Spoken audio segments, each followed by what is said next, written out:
Labi na sab mga kaigsunan og balik na sab kita dinhi sa atong takna sa pagtuon og karon nga gabi atong padayonon ang atong nabiyaan sa pagdiscuss last Monday og kita magatutok sa topiko free will, love and divine providence. Salamat nga niagyapon dinhi ang presensya sa atong pinalanggang amahan sa mga ordained pastors dinhi sa buhatan sa Southwestern Philippine Union Conference. Walay lain kundi si Pastor Elvin Salarda o ako siyang hangyon sa paghatag sa opening prayer. Gracious loving Father, we ask that you will give us your wisdom tonight as we discuss with Pastor Pido this very important topic that we are going to tackle. And we pray that our brothers and sisters, kapaglaom and friends who are following this program will bless them as you bless us. Thank you for answering our prayers. In Jesus' name I pray. Amen. Amen. So karong gabi na, balikan na to atong title nga nakasulat diya sa at the back diri sa atong screen, no? Free will, love and divine providence. I think we were able to start this interestingly last Monday. Kay kanang ang first mangyud nga kung sa thesis manggod nga ang statement of the problem unsa man nato pag-reconcile kaning providence og God's divine providence og free will. Kay every time we speak manggod og divine providence, something God is already kanabitong na kuana niya ba? Naplastar na. Yes. So he causes things to exist, or in another way of saying it, that God is also in control. So whatever happens, because God is in control, He is part of it. So if that is the concept of divine providence, how would that relate to free will? So sometimes magkaroon ba siya og problem ba? O imo siyang una-una also? May contradiction ba? May contradiction ba? Yes, so that's why pasalamat po nga kani atong lesson himay-himay gyud sa atong author. Usahay maka-revolutionize sa itong panghuna-una. Siguro sa uban po Pastor Elvin, medyo bugat ni kay ang ilang mangong kanhing nga gikuptan kanang ilang perspective ba sa ani nga issue lahi kay sa gipresenta dinhi. Yes. So, yan na lang sa mga kaigsunan. So Pastor Elvin, unsa ang mga kwan mo, mga takeaway before ta magsugod sa other subtopics? Yeah. Atong makita magodri nga ang divine providence gidefine sa atong nga lesson kini kabubot-on ni sa Ginoo alang siyang katawhan kanang maayo niya nga mga plano nga unta mahitabo siya ang katawhan. So muna ihang divine providence nga kayuhan.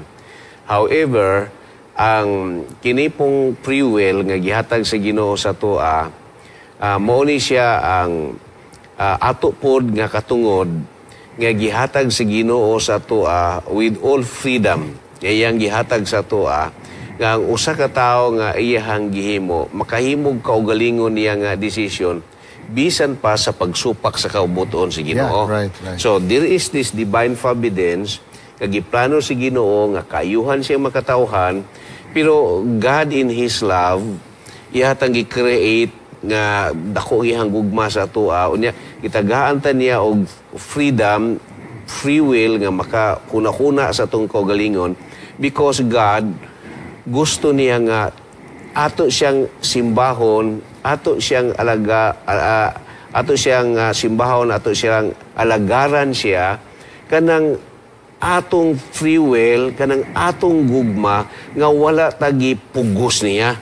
So wala tagi himo si Ginoo nga mura ihatang gihimo nga dunay tay katako sa pagunahuna. So ako nakita diri it was a rest in the part of God. Rest good kayo ba nga. Iyang gihimo ang tao, unya paghimo niya ang tao, tagaan niya og free will, unya kini nga free will, pwede di ay ang tao nga makarebuild sa iya. So inana ba ka risgo ang gihimo si Ginoo. Pero iya gyud nga gihimo ang tao gitagaan yung tag free will kay gusto gyud niya nga ug muhimo ta og pagsimba siya, muhimo tag pagalagad kaniya, himuo nato diha sa atong dako nga gugma. So ingon ani makaigsunan ang diferensya sa divine providence o sa free will.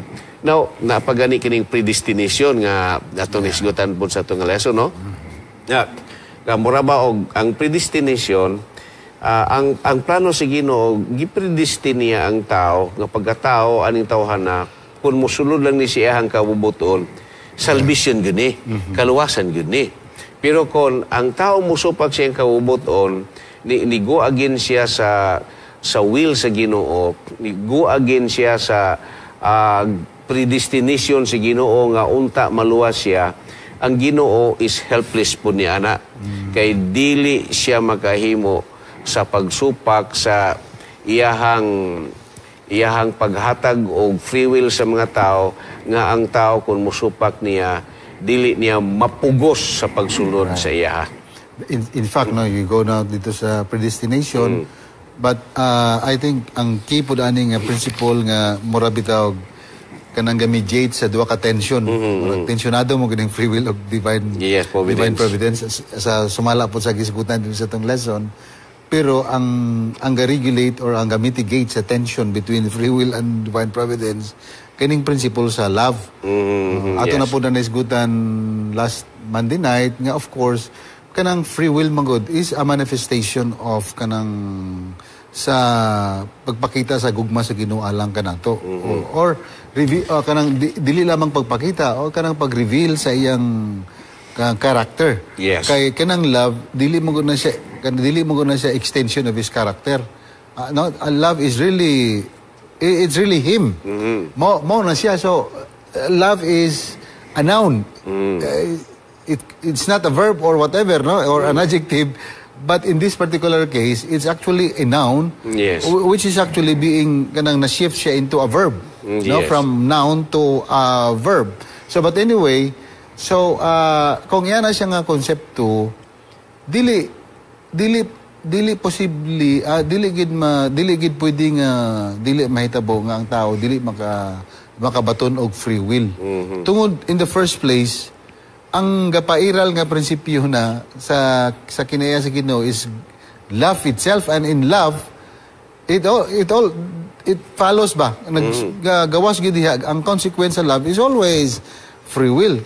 In fact, ingon sa tong lesson na God is all powerful does not mean that he can do the logically impossible. Ato na discuss last Monday, correct. God cannot causally determine that someone freely love him, no?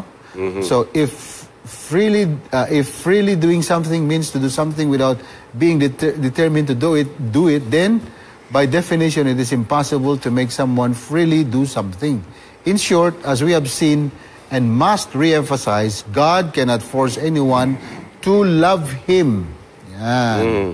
For the moment it is forced, then it is no longer love. Mo tayo mong gisulti kaninang robotic or make us inhumane, no? Inhumane.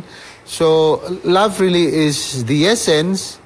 So kung yan na ang konsepto sa pagantaw nato sa tension between free will and divine providence in the concept of love. In other words, ang divine providence mao gyapon siya ang pagsabot nato sa divine providence, dito nato siya isuksok sa prinsipyo sa kanang yung nature sa Ginoo as to who really God is. Kasi kung akong panglanta mo sa itong lesson, kung mawala manggod ka sa prinsipyo sa gugma, kanang kinayagid sa Ginoo nga gugma, medyo sana kanang matainted ba nga ang atong panglantaw sa divine providence in relation to free will. So meaning to say, free will always consistent to kanabitang to the character of God, which is actually love. And also divine providence is also consistent to the nature of God and to the very character of love, which is characterized by love. So kung ingana siya tanan kay tungod love man, so ang divine providence, he is in control. So ang iyang control is ang iyang panglantaw ba? Alang sa atong kayuhan kay love man. Yes. Nabalitaw nga gilabti ka pero ang akong tumong sa imo ikadaot nimo. Yes. Di ba? Di ba? So always, but the only thing is akong tingwa sa imo maayo tungod kay gugma ko. Kay di man jud ko makahununa sa imo nga dautan, kay it would contradict to my character which is love. So the same is true with free will. So maayo ko pero just like what you said, pwede ni mo na siyang supakon. Yes. Because of love nga. So kung wala ang love, pwede si Ginoo nga i-coerce ka. Kaya hayra nga i-coerce ta niya, madala ta sa langit. Pero, of course, just like what we said last Monday, ang atong action, dili na siya mahimo nga meaningful. Yeah. No? So, ang consequence sa atong action, wala na tayo responsibilidad sa atong action. Kay gikuha na tanan sa Ginoo, mawala na ang free will, og madaot na po ang prinsipyo sa gugma. So, everything of this, like free will and divine providence, I think they have to be understood and they have to be explained in the context of the principle of the what we so call the agape, yes, or the eternal love. Yes, Pastor. Ang pag-create good, Pastor Pido, sa Ginoo sa tao, ang iya pong nature, yeah, iya pong gihatag sa tao. Yeah, right. Yang nature iya pong gihatag sa tao. It just so happen nga nahulog ta sa pagpakasala mo nang nawadan ta sa himaya sa Ginoo. So, ang kanang nature sa Ginoo nga gugma, iya po nang gipaambit sa tao sa paghimo niya na adan og niiba. Muna kita po, doon na po tayo katakos sa paghigugma. So, kung naama tayo katakos sa paghigugma, kana nga katakos, gihatag na niya, aron nga kita nga iyahang mga binuhat, mo respond sa iyahang gugma, nga iyahang gihatag sa atoa. Ang iyang divine providence, nga naghimo siya og desire nga ang iyang mga katawhan magkinabuhi nga matarong, pinaagi na si iyang gugma. Unya, tungod ni ana, kay ato mang nakita ang dako kayong gugma sa Ginoo sa iyang creation, sa iyang gihimo nga tao kanato, kita iya po gihandom nga mo response ta sa iya, tumba siya ang dakong gugma siya. Ang problema lang, tungod kay kana nga gugma, nga iyang gihatag sa tao, nga naambit na to nga nature sa atong Ginoo, kanang iya pong gihatag nga free will nga gihatag sa atoa, diha ta nakakomplikado, tungod lagi kay kining free will, makahimo ta nga mo decide nga dili na to higugmaon ang atong Ginoo. Right. O, ihatang gitagaan og kapasidad nga mahigugma, kapasidad nga muhuna-huna og sa alang sa atong kaugalingon. Diha ta nagka-problema tungod kay instead nga gamito nato na nga gugma, gamito nato ng atong free will nga muhigugma tagbalik sa atong Ginoo nga nahigugma sa tuwa, wala nato gamita. Right. Gi-misuse nato ang mao nga paggamit. Instead nga siya mo'y atong alagaron, ang mga tao dito na hinoon sa idols, dito na nag-worship sa ilahang kaalam, dito na nag-worship sa mga butang nga ilahang nabatnan. So wala na hinoon ngadto sa Ginoo. Ang Ginoo biya yud ta niya pugson. Bisag giunsa ta paghigugma sa Ginoo, pero dili yud ka mapugos og paghigugma sa Ginoo. Pero you are assured that God is so kana bang grabe good kaayo ngiyang gugma para sa matag usa kanato ang ato lang ang pag-respond sa iyang gugma. Correct, no? So, you're right. So, tungod sa ato bitong defective nato nga reasoning ability, kaning atong intellect. So, in one way or another, ang atong paghimo sa pagpili, especially sa pagtuman sa pulong mga sugo sa Ginoo, kanang usahay, kanang kwan siya ba? Kanang usahay tawag na baldado. Okay, yes. So, or kanang medyo dili siya kaangat. In other words, no, dili siya kaangat. That's why sa naman ko na remember Pastor Elvin sa studies of philosophy, kana bitong knowledge o kanang free will, they always go together. Yes. Kay the more manggod nga example lang, no, kanang pagtuon nato sa Biblia, tapos na hayagan imong panguna-una ba, uy, ingani day ni ang kanindot sa plano sa Ginoo alang kanako, no, sa imong pagtuon sa Biblia. So magka-increase ang imong knowledge, magka-increase pud ang imong kwan kana bitong the power to choose. Ano siya ba? But at the same time, magkadako po ang imong kanang moral responsibility. So, wisdom. they always go together. Mabitaw na ngayon sila nga, kung imong naibalaan about something, dili kayo that much compared sa uban, let's say, so sa pagtulunan, dinira dyan imong nabalan. Sa 1 to 10, let's say, nara ka sa number 3. Ang uban na sa 9. Pero strong kayo mo, ang imong sincerity, strong kayo by exercising your free will to do something nga imong ginuna nga tama to. Yes. Pero sa tungod sa imong nahibalaan nga tama to, pero actually dili gito siya tama kung imong siyang pagasubayon. Ano siya ba? So, mo to yung imong how it affects ba kanang ang atong kahibalo, how it will affect kanang bitang our power to choose or kanang power nato sa pag-exercise atong free will. Mabito to siya danog sa ibang kanang gi-increase gyud sa Ginoo ang ilang kahibalo. Kay kung dili to ang ilang kahibalo og sa compared sa ilang kanang bitang kagawasan sa pagpili kanang dako kay disparity. Dili mo ma-blame si Adam ug si Eve. Wala siya di siya morally accountable. Dili nato siya ma-charge nga accountable, morally accountable siya sa iyang gihimo. Yeah, right? Because ang iyang wisdom is inferior. Yeah. Unya ang tentasyon dako kayo. So muna nga you are right, Pastor Pido, nga ang wisdom nga gihatag ni Adan ug ni Eva at the perfect state sa wa pa sila nahulog sa pagpakasala. And then the instruction was made clear. Ang instruction po very clear. So wala gitago sa Ginoo. Clear gyud. So sa perfect nila nga state of mind, dili gyud unta sila mahulog sa pagpakasala. But because of the freedom of decision, nag-decide sila sa pagsupak sa kaubuton sa Ginoo. Muna siya ang nahimo nga problema. Mabitaw na sa scripture, I think in the book of Romans, you will be judged according to the light you receive. So, if you have this knowledge, unya, kini nga knowledge nimo, maorag yun ni imong nabatan nga kahayag, and you try to live. Pero sincero ka. Sincero ka, gikinabuhian ni mo ning mao nga kahayag. Ang Ginoo is is a God of love and justice. Iya kang hukman sumalarapod sa imuhang kahibalo nga namatnan. But if we have enough knowledge, taas kayo ang imong mahibalaan. Kunya wala nimo sunda ang imong nahibalaan, you will be much accountable. Kay nahibalo ka, ani niya wala nimo buhata. Mabuti ni si Magsaysay ba to? Si Ramon Magsaysay, kaning presidente. So nga, those who have less in life should have more in law. diba? So, ano siya, no? So, balance ba?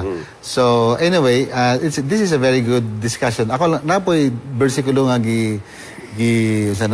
gamit din sa tong author nga makita din sa Matthew, no? Matthew 22 verse 37. Kumpuno siya nga teksto. Pero, makita nato din nag-isgot ni siya sa realidad sa paghimo nato o pag-exercise atong free will. For example, lingon ang Ginoo nga, and he said to him, you shall love the Lord your God with all your heart. O, di ba? With all your heart and with all your soul and with all your mind. Pero kung imo man kuno siyang analyze no, deeply or profoundly, makita nimo nga God does not actually coerce someone to love him with all her or his heart and with all his or her soul. So this actually calls an action on the part of the believer nga magimo siya mag-exercise sa siyang will. Yeah. Judgment. So but that will has to do with how much he or he knows the person. Mabuto na ingon ako, ingon nato kayo na nga ang imong knowledge is very important. That's why even in the giving of the Bible study, that's also very important. That's true. Very important. That's why I agree with you na I've been listening sa imong mga presentation. Ideally, that should be the course of action. Kay kanamang kung although knowledge kanabitang when you explain something to the person nga kanang something new to him. Yes. Kan siya ba? I mean, it will affect man good. It will affect man good his way of thinking. That's true. So kung dili nimo na siya sinsilyuhon dili nimo kanang kinasing-kasing nga pag I'm not saying that you have to be expert, no? Yes. Kana kung what's the basic point again of the teaching imong i-present sa iya in a very kanang sincere way. So, ako nga nakapaminaw ko pastor, ano akong kwan? Yes. Maka-decide ko ba? Yeah. Makaingon ko nga, ay, sakto giday, no? Pastilan. So, kung maka-decide ko, using my free will nga, mao ditong sakto nga pagtulunan, makahatag na ako og freedom. Yes. So, moningon sila nga, the more you understand the truth, and then you exercise your free will, the freer you become. Yes, that's true. Kana bitaw makabalo na ta nga, uy, kaning bawal ito mo cross sa dili pedestrian lane, no? Pero kung nakabaluta na nga balaod nga kumukross ta sa dalan nga nay pedestrian nga moagit ta sa pedestrian, it will make us more kanang it will make us dili kanang pong freer ba? Yes, correct. Mas maging mas sana sabi na siya kanang freer kanang mas gawas nun pagita mga kaigsunan. So it is not going to make us burdensome. Kaya for example, oy nakabalon ako nga nagwali si Pastor Saladag, oy mao din kamotoran sa aning nga doktrina. Og na kumparar nako nga sa akong pag-study nga sakto po di ay, so it will give me more freedom. That's true. Kanang freedom to experience joy. So anyway, mo na siya mga teksto nga gigamit sa atong author din. Pastor? Yeah. Ako i-quote din Pastor Pido sa atong lesson. Accordingly, if God has promised or committed himself to something, his future action is morally limited by that promise. Ganahan ko ni guwapo ni nga pagkaistorya. Sa ato pa, ang atong Ginoong who exercise all his providence sa kinabuhi sa tao. So, ang providence, guwapo tayo mong ikot, no? So, kung saan promise, iya ginang pagatumanon. Yes, mo iya nang tumanon. So, dili siya morally accountable. So, wala niya kisaad. I think that is the same with us. Right. Kung maghatag ka og pakigsaad sa tao, diha po ka mahimo nga doon na kay accountability na. His future action is morally limited by that promise. So, kung pag-iyon sa Ginoo nga, muni ako ang buhaton, unya ihagyo na nga himuon. Pero doon ay mga circumstansya po, Pastor Pido, nga, okay, kung inyo ning buhaton, muni ang mahitabo sa inyo ha. O ang divine providence na ko, nga kung tarong mo, muni ang resulta sa inyong kinabuhi. Right. So kung musupa ka, so ang konsekwensya na, imuhana nga kaugalingon nga pagpili. Pero ang choice sa Ginoo, dinhiragyud unta to siya ang iyang gusto. So kung unsa man ang consequence, palitan pag yun si Ginoo, Adan, iba ayaw mo pagkaon ani. So kay og mukaon mo ani, mamatay gyud mo ani. So pag supak nila, of course niabot gyud ang kamatayon sa tao. So sumala sa gi-promise sa Ginoo. Sumala sa gi-promise sa tao. Mo ni ang giingon dinhi nga usa gisaad si Ginoo, iya po na siya nga tumanon. Unya diha po ang ato nga Ginoo makahimo og dako ang kaligunan nga he is always kanang righteous in his judgment niya siya kanabang kasaligan nimo siya nga maghimo trustworthy nga pag-iyon niya maogyud ni ang tinuod o maogyud ni ang insakto. Right. In fact, another part, Dr. Elvis, ako nakita sa Providence is kaning grasya sa Ginoo. Kaniyang grace ba? Tungod kay kanay atong defective bitaw nga sa pag-exercise atong free will.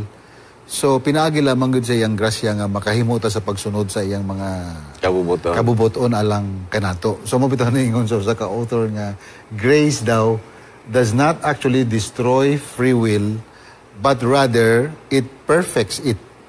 Yes. Tama, di ba? Tama, no? Yes, tama. It does not. Kay bisan pa nga kanabitang tabangan ka sa Ginoo nga kanang makasunod jud ka sa iyang kabubuton, but then dili man na pwedeng sa pinugsanay nga pamagi. So kanang grace nga identified as part sa iyang divine providence alang nato in relation sa pag-exercise atong free will. Kay kaniya lang itong free will tungod sa sala, nahimo na ni siya nga kanang medyo defective na gid siya, no? So then defective in a sense nga because sin has really weakened ba. Yeah. It has actually weakened our judgment leading to the exercise of our free will. So comes grace, which is actually part of His divine providence. Because had not been for His grace, di ba? Ephesians 2:8. I like that, no? I like that, Pastor, no? Kay imagine, even unsaon pa na to come up into the standard of God, dili yun ta makakama pa na. Unya, ang iya na lang grasya, nagdugang sa atua, o nagcover sa atua, aron nga makakam up kaniya na. Kay example, no, sa righteousness, di man yun ta Wa man yun ta. So, bisang unsaon pa na itong kabot, tapura man yun ang ato ang pagka-righteousness. So, gitagaan na lang tayo righteousness ni Jesus. So, grace na niya. Gigrasyahan ta sa righteousness ni Jesus, aron nga mahimo po tang righteous. So, huwag mong tanahon, because of the righteousness of Jesus, gihatag niya sa tuwa, nahimo tang perfect. Nahimo tang perfect. So, ang grace, maoy nag-abuno sa atong kakulangon nga mo level up ta, nga mahimo ta nga righteous in the sight of God, mahimo tang pinasaylo. Okay. So karon another aspect nga in which the author is trying to deal with kaning issues again always on divine providence in relation ngadto sa kanabitang gitawag nato nga, I think you already mentioned this kanina. Yes. Predestination. Yes. Dagan na po mga pundok nga nag-embrace ani nga tinunan nga, for example, actually nalagay mga tao nga gipredestine sa Ginoo nga maluwas. So kung let's say kani nga grupo gipredestine na sa Ginoo because of his foreknowledge nga maluwas na ni sila sa panahon nga moabot siya dinhi, mobalik siya, bisag maghimo pa kag dautan or whatever in the middle kay nakita naman nga napredestine naman sa Ginoo nga maluwas jud ka. Pero on the other hand, napoy mga grupo sa tao nga bisag unsaon nila kanang connect sa Ginoo kay tapos malapas-lapas gyapon or nagunaw na sila nga may nilang relasyon sa Ginoo, pero kay nakita nila si Ginoo using His foreknowledge nga di na sila maluwas, so bisag unsaon po nila, on the other hand di na po na maluwas. So mao na siya ang danger sa gitawag nato nga predestination. So which is good nga gi-revisit sa tong author dinhi sa Wednesday's lesson, no? So unsa may ato sang landawon sa definition sa predestination. Yes. Kay kining predestination man god, kung ato na siyang sundon, mura mo guni siya naka-angkla dito sa subject sa divine providence. Getting the definition as to what exactly is divine providence. Pero ato na po na siyang nahinay bungkag tungod sa prinsipyo sa gugma lagi. Yes. But again, balik ta dito, no? Anyway, ang definition sa Greek nga term no? Gigamit niya Greek term ang original term sa Greek, kung ato na siyang pag-define is propherizzo no? Does not itself teach that God causally determines history. Rather, the Greek term simply means to decide beforehand. So medyo nagyapo siya kanang gray area, no? Yes. But ang pinaka-importante is kanang causally magud kanang bitang he causes it. Kanang he causes it to happen. Kanang because he's in control. Kung gusto niya nga may tabo na sa imong kinabuhi, mo gyud may tabo. Mao gyud may tabo. Kung gusto niya nga mamatay na ka, patyon sa Ginoo. Pero something to that kay because he causally determines history. So meaning kung kung tanaw tong history nga nag-away ning usa ka nasod ug nga nang nasod, ang Ginoo nagbuot ana, iyan ang gipaaway ang kaning Israel o kaning Hamas, for example. Daghang kay nangamatay kay because he predestined. So now ato ni siyang pagkalantawon kung pwede nimo to balikon, pastor, kato imong explain kanina kay para makahatag ta og kanang katinawan based ra pod sa makaigsunan, no? At amo ra pod ning ginasunod, no? To the best that we can kanig yung lines sa presentation diri sa atong author. Kay kini magong presentation sa atong author, dili mo gani opinionated. Na kuan siya na nani siya kanang imprimatur sa atong iglesia. Meaning to say daghan pod nga mga scholars ang ni lantaw ani og ni check ani nga mga nga pagpadayag, no, sa iyang mga panguna-una of course, although considering himself an expert on this particular subject. Pastor, please enlighten us more. Ang predestination, define diri sa ato nga lesson nga dili ni nga nag-ingon ang kini nga panghuna nga predestination dili ni sabto nato nga kon kini si Pastor Salarda, Pastor Pido, maluwas na gyud ni sila kay nag-alagad na sila sa Ginoo nga sure na gyud ni sila nga destined na gyud ni sila nga or bisan pa gani pagkatao pa lang namo ngayon papatao pa lang ni Pastor Pido ingon na nga kining tao bata malangit na gyud ni siya mo na nga bisan pag unsay ihang buhaton dili na gyud ni siya mabalhin sa impierno langit na gyud ni siya dili na siya makaigsunan.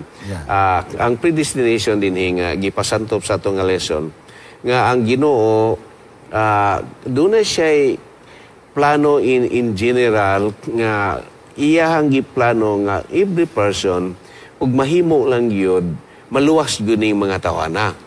In fact, gipakamatyan gyud ta kita wapatan nga tao the death of Christ dito sa Calvary, gipakamatyan na niya daan para nga sure gyud ta nga maluwas kun mosunod ta sa iyahang nga kabubuton. So ingon ana ni siya nga atong tan-awon kini nga predestination mga hinigugma kong mga kaigsunan nga muna gihisgutan ni Pastor Pido nga dili tungod dili buot si Ginoo nga mauni ang mahitabo gyud palitan ng gubat sa Israel og sa dili gyud na siya moy tuyo sa Ginoo kay ang iya yung kabubuton nga kining iyang makatawan niya sa Middle East magakahiusay gyud na sila.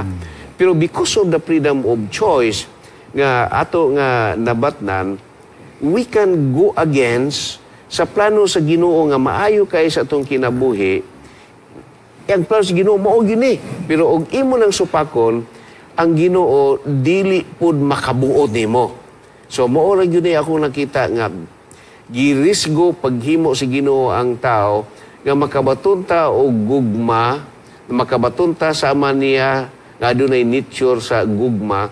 Gitagaan po ta niya og kaalam to decide. Kakana yung kaalam po nga bisan og doon natay mga kakulangon, mga defective sa kuan, mga flaws sa ato nga mga nahuna. Pero ang ato nga judgment, it is good enough nga makapili ta sa matarong og sa dautan.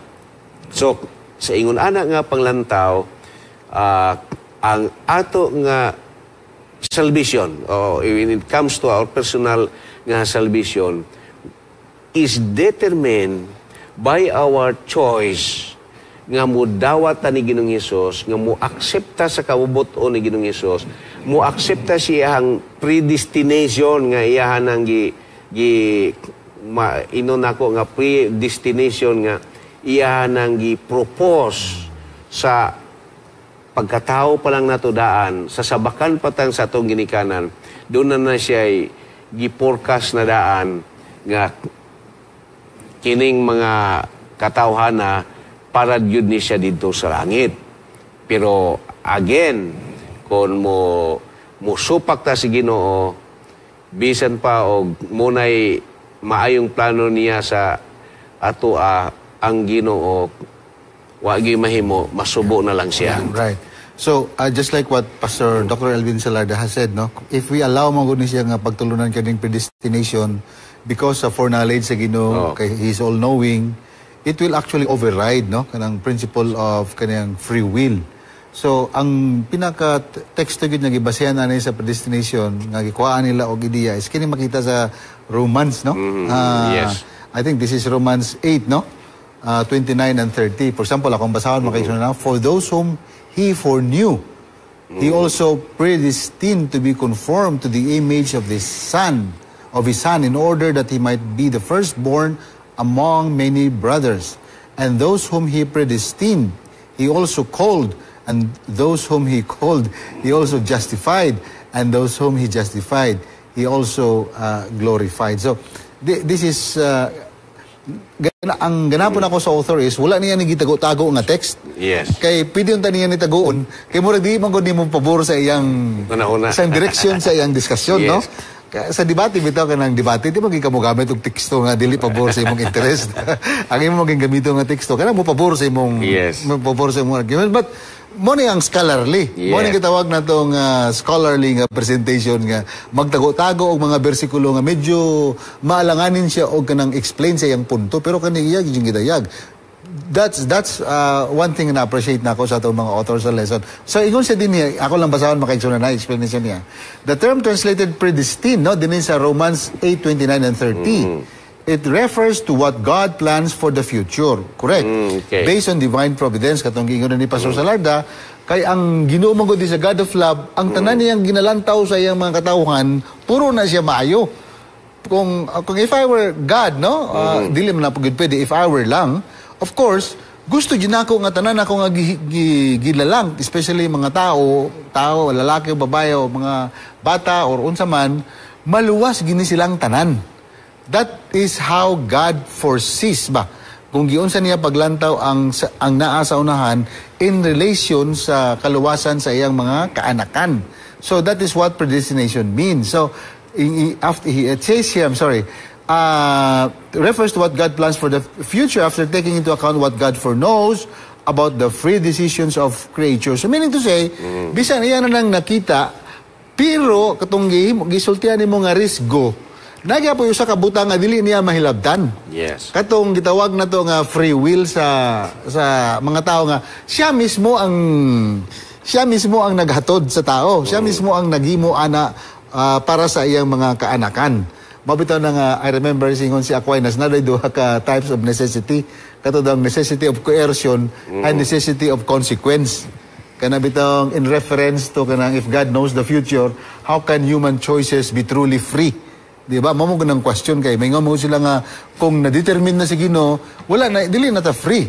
Ang atong wala na freedom of choice. Okay, na-determine naman. Pero how can we still explain that despite of God's foreknowledge of what is going to happen in the future, yet we remain free agents. So ingon siya mo nga we're under the necessity of consequence. So what does that mean? If something is known by all-knowing God, which is correct, He is an all-knowing God, it will certainly happen, no problem, but not because it was forced. No? So, for example, na-teacher nga yan na nakita sa unahan, for example, si Pastor Salarda, diligent siya na estudyante siyang classroom, tungod sa iyang pagka-diligent, before sa exam, nakita na sa teacher nga mo pasar gini si Pastor Salarda. Dili lang kay mo pasar kay mudako gini ang grado kay in the past grabe gid yang paningkamot og maay gid yang pagtuon.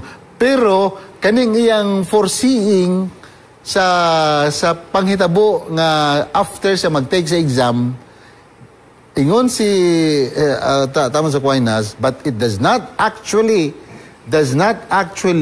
cause Pastor Salarda to pass the exam. So, wala ko nagbuot sa imo nga para makapasar jud ka. So, kana imong pagpasar sa exam, imo na siya nga paningkamot. Dili na siya sa ako Mabitaw ng teacher nga mingon ang estudyante nga teacher salamat kay dako kay grado niya. Mingon ng teacher nga dili na tungod kay ako gipadako ang grado nimo tungod na sa imong paningkamot. So, meaning to say, wala ko'y labot sa imong pag-answer sa test kay imo man na. Ang ako lang is pag-discuss sa lesson. So, though I may foresee that you're going to pass in the exam because you are a diligent student, but He does not cause you to pass the exam. So, if a teacher has that poor knowledge, how much more sa Ginoo? Sa Ginoo. Di ba?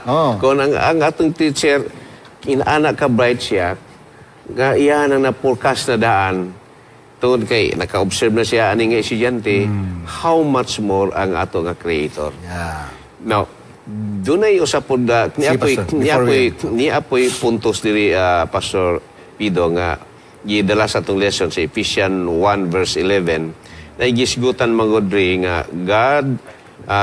God works all things according to the counsel of His will. So, usa na po ni ka problema nga murag sa ito nga makita, no? According to His will. Sa ito patanang may tabo. According sa will. According sa His will. Pero as we read, atong mabasa makigsunan, this refers more nga ang kabubuton sa Ginoo, basahon na lang ko ni sa ikatulong instansya.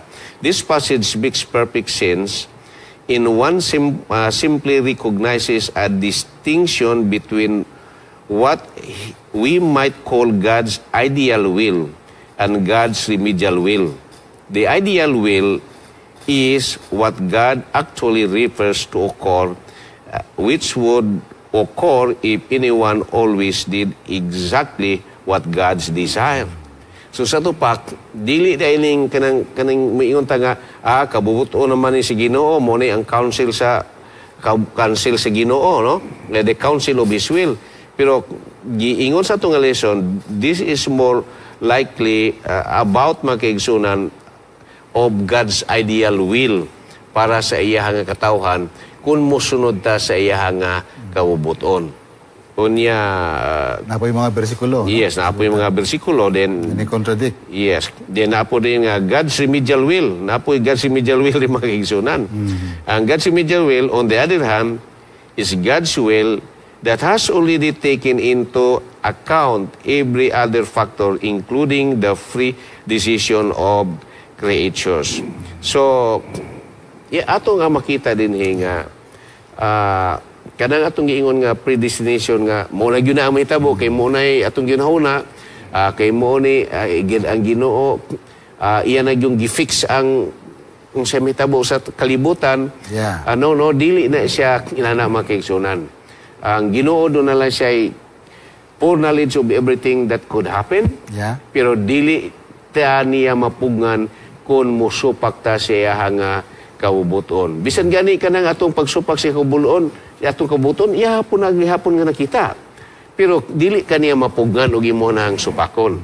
So meaning to say, katong gibasa nimo sa Ephesians nga all things works according to the counsel of His will. Dapat sabton po to siya sa the very character of God. Yes.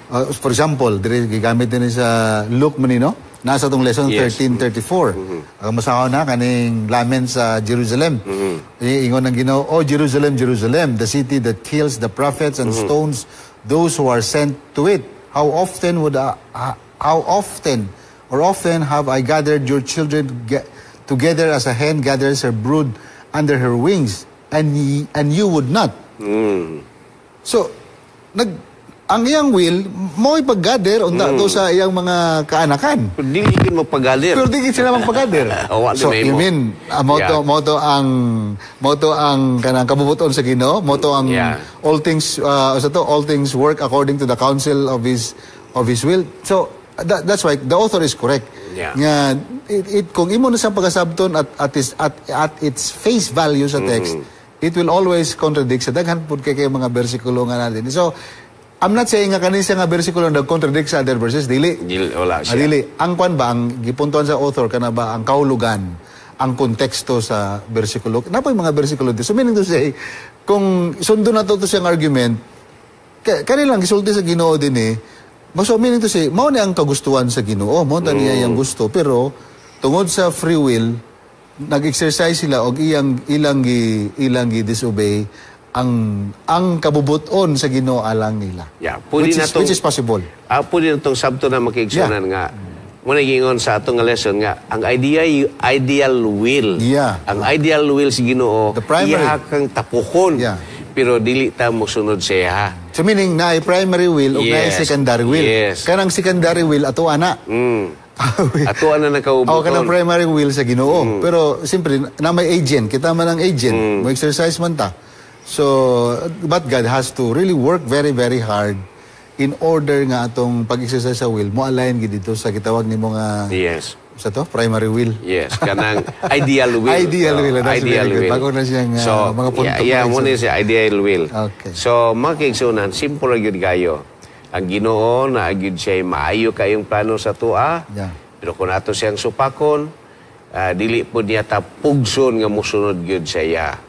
So, muna, gugma naman yun ang pasikaranan sa karakter sa Ginoo. Mga guiding principle natin ang gugma sa Ginoo. And the Bible has been very, very consistent about this. So, thank you very much, Dr. Elvin. Balik ta, this coming Friday, o sa atong mga kaigsunan nga nagasunod karon. nagapaminaw o nagalantaw sa atong tulumanon takna sa pagtuon. So in behalf sa atong presidente din si presidente sa atong buhatan sa Southwestern Philippine Union Conference, Pastor Jerry Patalingho, ang atong Executive Secretary Pastor Dante Obos, ang atong Treasurer Sir Chemuel Almosera, ang atong Assistant Treasurer, Associate Treasurer Sir Papa Bingsanes, tanan nga mga pinalanggan ato nga mga directors dinhi sa buhatan sa South Philippines ug uban pa nga mga unions, no? Pastor Pido, di na to kalimtan pag-greet si Pastor Jerry. Happy birthday, Pastor Jerry. I'm sorry. Pastor Jerry. It is his birthday today. So, ato na siyang yapil sa itong mga pag-ampo, makagsunan kay dilipod sa iyon nga mahimo nga pangulo sa atong labi na sa atong union. Daghang po kay mga hagit nga ginaatubang sa atong mga leaders. So, daghang salamat atong station manager dinhi si Pastor or Chaplain John Sir Calibod, atong executive program producer si Charm Senining, o ang tanan nato nga mga technical people dinhi nga nagbuo sa Hope Channel South Philippines. Daghang salamat sa inyong paglantaw. Magkampo ta, Pastor Elvin. Heavenly Father, thank you so much for guiding us in our discussion, because we know that without you, we would not be able to deliver something to our viewers and to our listeners. It's only through your grace that this program has actually succeeded through the years and all the other programs of Hope Channel South Philippines. Though this topic is somewhat challenging, but we're happy, dear Lord, for allowing us to remain humble so that we will be able to see the light in the process of our discussion. Thank you for the ministry of this channel, Hope Channel South Philippines, and thank you for the viewers and the listeners who have been following this program. May this program would become a blessing in ways we could not actually imagine.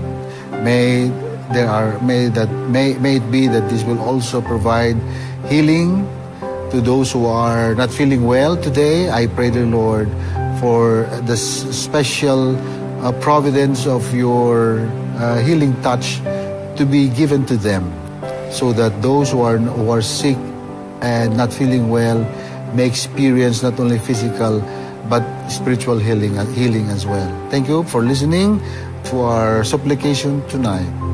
Bless everyone, dear Lord, because you love us so much. In Jesus' name we pray. Amen. Amen.